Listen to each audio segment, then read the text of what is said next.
Please welcome Adjunct Professor Terry Hutchinson. Thank you. A little about myself. I've been sitting here and thinking, well, this is from the therapeutic professions. This is quite a different perspective from what I have received in Queensland. I was at QUT teaching criminal law for 20 years plus. And then I've also been on the Youth Advocacy Board since 2015. I've been on the Children's Court Committee, so I've listened to what's been going on in terms of the judges and the government departments. I've been on the Queensland Law Society's Children's Committee. So I've also been in that advocacy space. So that's where I'm coming from, and it's not particularly therapeutic. In addition, back in pre-COVID, I had an Australian Institute of Criminology grant to look at the use of video links in the youth justice system. So I'm going to talk a little bit today about that, but I will give some context for it as well. So where do we stand here?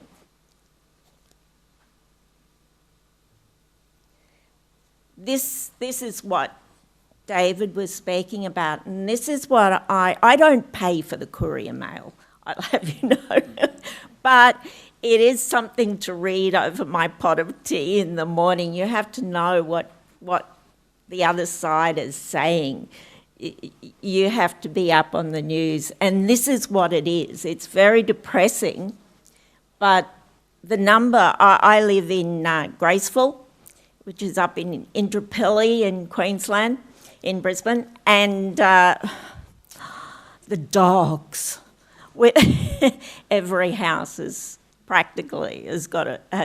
in the last 5 years has got a dog, and then they say, oh well, we're out every day, and maybe we should get another one to keep them company. And I was wondering, sort of, we also have security. So I'd be sitting there, I'm a bit of a night owl, I'd be sitting there watching the TV at night and I'd hear a car. And I'd think, well, I wonder, that's very strange. And then it was happening every night. And I realised we had security. Some of our neighbours were paying for security to come into the suburbs. So that's Brisbane at the moment. So my focus is on youth justice in Queensland, and with very much a Brisbane perspective. As David said, the statistics just do not back up what the Courier Mail says. It's quite different. The youth justice is just so highly politicised. And while community safety is a vital concern of both the politicians, the courts, the police, and of course every citizen has a right to feel safe in their home, the statistics are completely at odds with the public discourse. The media are suggesting that there's this that there's this youth crime crisis, and of course there isn't. And in addition, unique offenders by age group here, and you can see that they're actually from 2013, in the last 10 years, they're going down. And that's despite the fact that we've got an increased population in Queensland, and despite the fact that we've brought the 17-year-olds into the system. So this is more from the Courier Mail. And I suppose it backs up the racial stereotypes that David was pointing to. Now, looking at the statistics themselves, the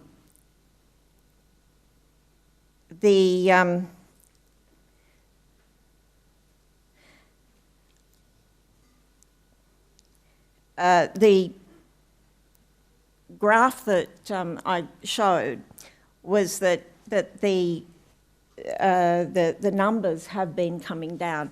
But going back to the Children's Court, the annual report from the President of the Children's Court, back in 2012, it was the President identified that there was a small number of persistent offenders who were charged with multiple offences.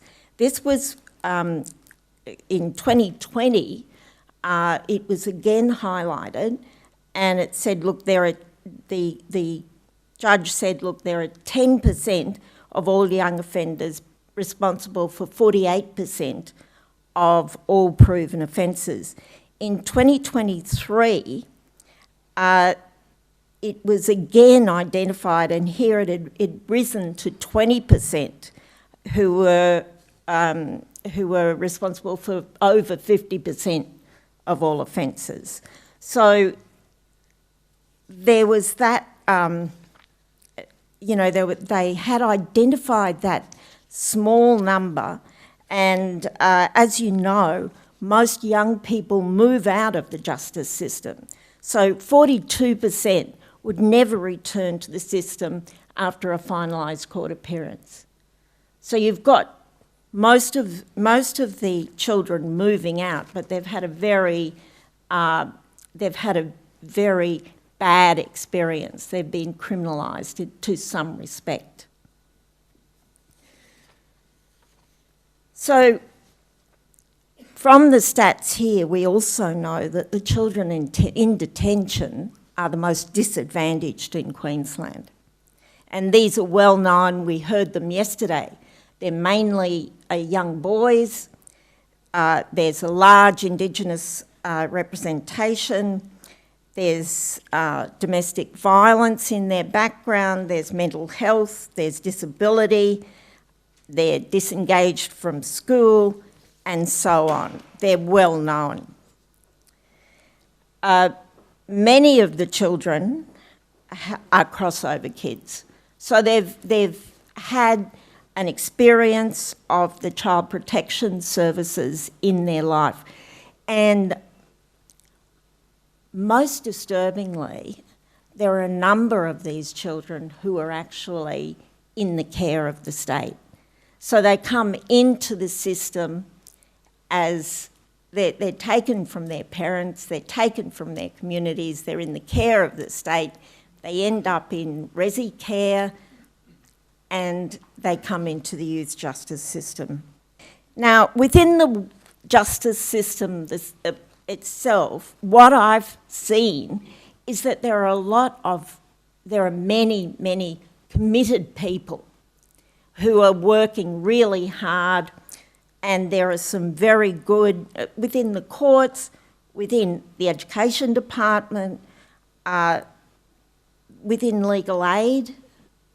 There are best practice guidelines for dealing with children with disabilities and suspected disabilities.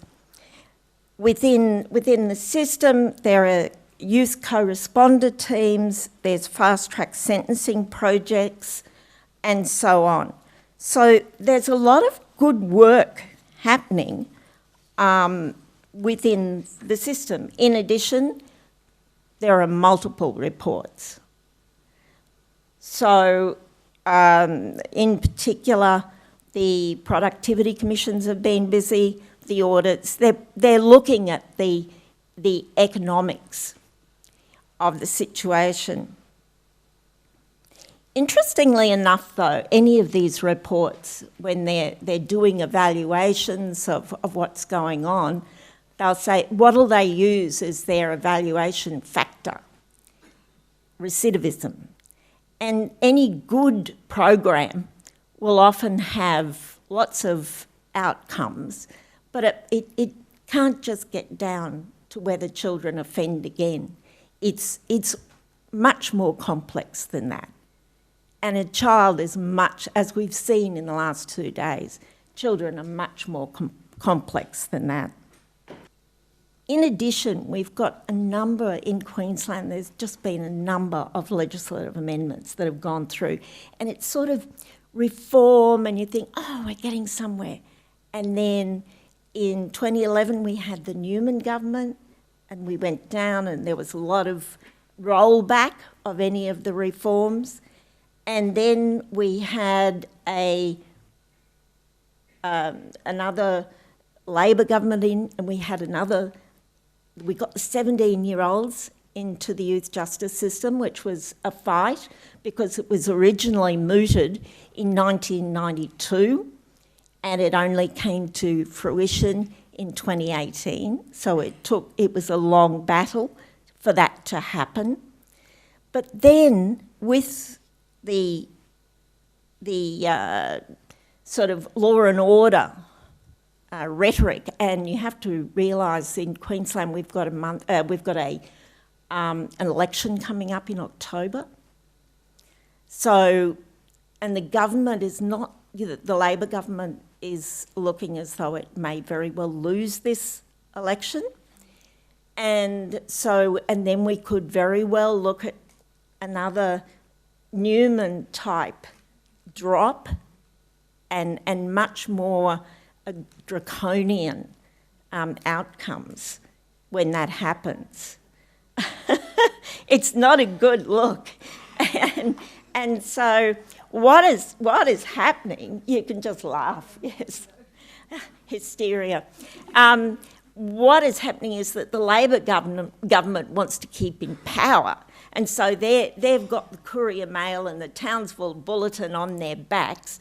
And so they're saying, oh, well, maybe we'll do something a little bit more hard line about that 20% who are doing most of the, causing most of the trouble.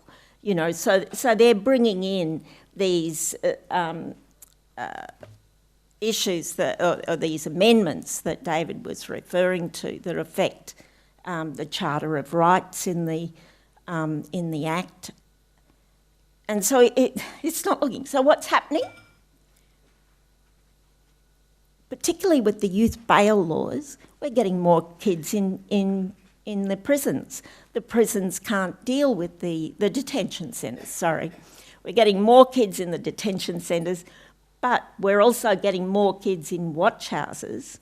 And what you have to remember is too, and you know this, that most of those children are on remand. They've not been sentenced. So they're serving their time for offences that they may not even be guilty of. And many times when they get to the court, the magistrate will say, oh, well, you can go free, you've already served your time. You've done more than you needed to. So this is what we're what we're dealing with, that we may very well be facing in November, the adult crime, adult time, and the various outcomes that can't be positive. So where does this bring me? I've noticed, and as part of my the research on the video links, I did observations in the magistrates' courts in Beenleigh, Brisbane and Townsville. And I also I did about 40 interviews with judges, magistrates, police, youth justice workers, detention centre staff,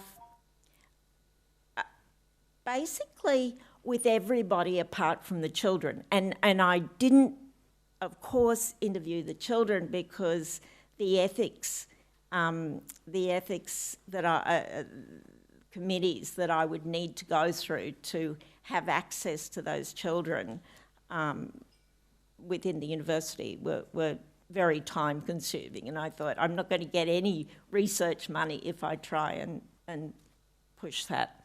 But anyway, as part of that, I thought that the system that we're putting the children through is so unjust. It's just stacked against them, and you're sitting. David seems to have retained his sanity as a magistrate, but I would sit in the back. I used to think, oh, one of these days I might be a magistrate, but I was sitting in the back of the courtroom, and I'm sure many of you have had the same experience, and you think, oh my good Lord, it is so unfair.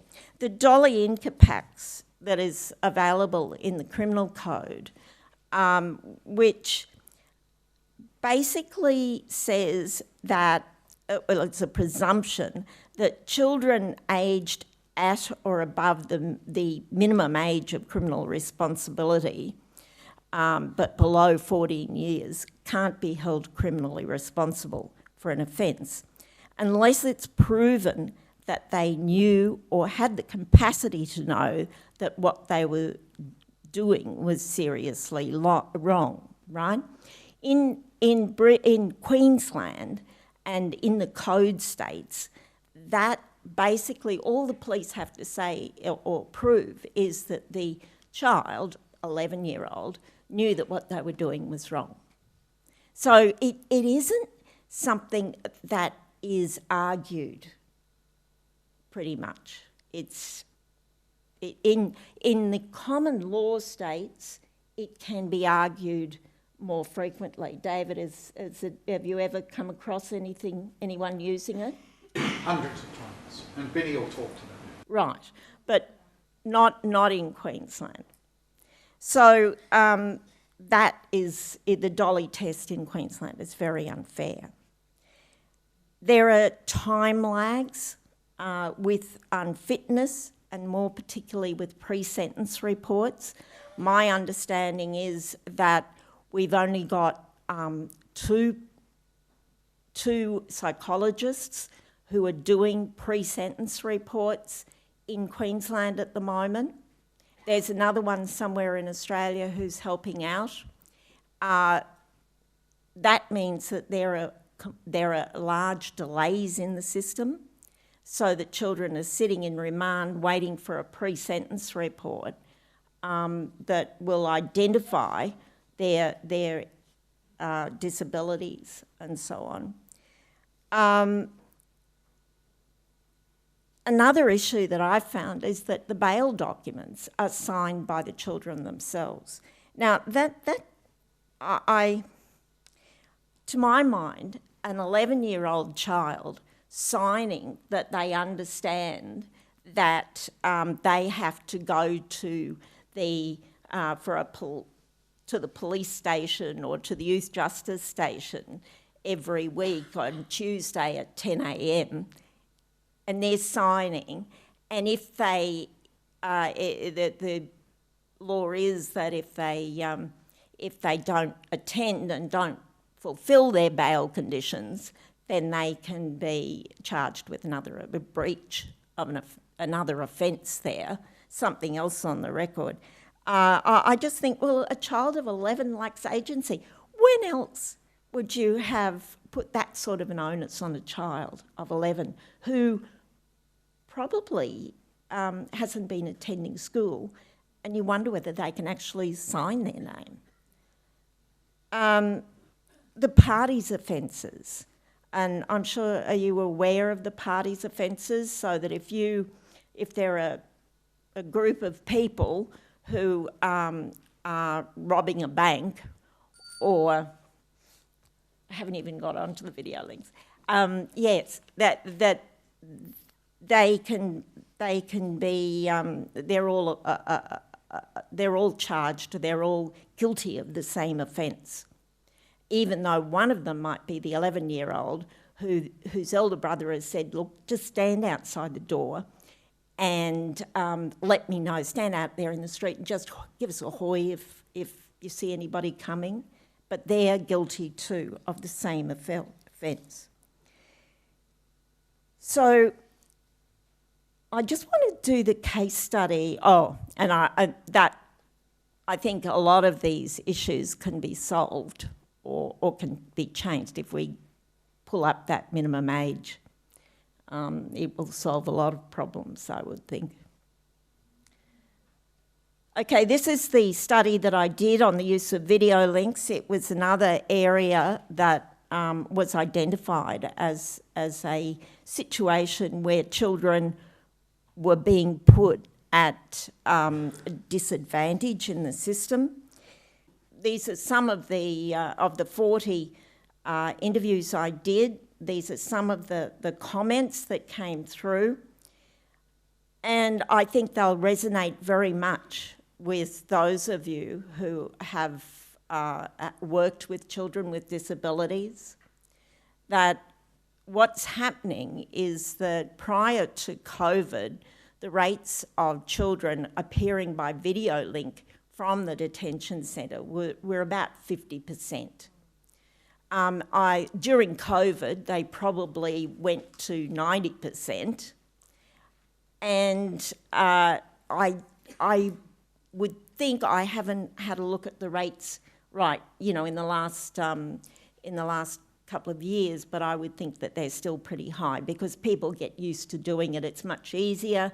The kids themselves don't want to get into those vans with the police that they don't know and spend their day sitting in a cell in the Brisbane court area, dealing with whoever and whatever.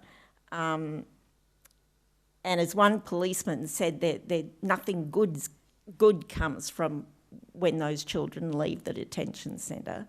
And another one said to me, which I sort of flinched, was you don't want to meet a policeman who's having a bad day. Because the police do the transport from the detention centre. So for that reason, many of the children won't get in the vans. But I think in terms of a clearer framework, that last one, from an experienced solicitor, there aren't very many young people in the youth justice system with glasses. So the disabilities are just not recognised.